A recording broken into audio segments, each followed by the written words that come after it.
Ay, naku anak, bakit pa nag-abala ka pa niyang leche plan? Okay lang ho yun, para naman ho may matamis tayo sa Noche Buena.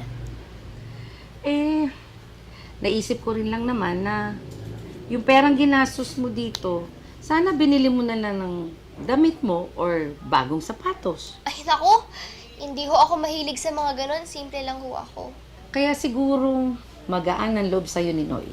Parang di naman ho. Lagi niya nga ho ako inaasar eh.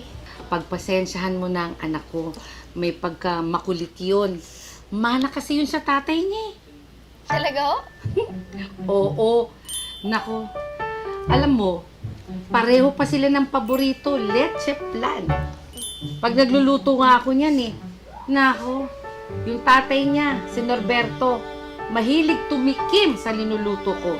Tapos sasabihin niya sa akin, hindi naman ako kakain sa handaan. Ayun, pagdating na handaan, siyang umubos. Ganon din ho si Nonoy? Oo. Pinag-uusapan niyo ako, no? Hindi. Ang tatay mo. Tingnan mo. Ikaw talaga. Nakita mo lang siya.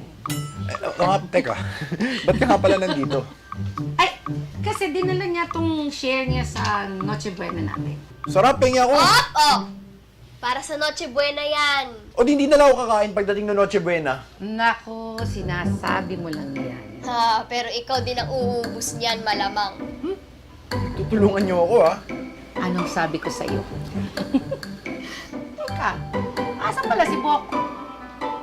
Nagkakaroling kasama nila Choi. Ay, nako. Tawagin mo na. Tapos, daanan mo na rin si Pedi. Mag-order ka ng pagkain natin, ulam at saka kanin.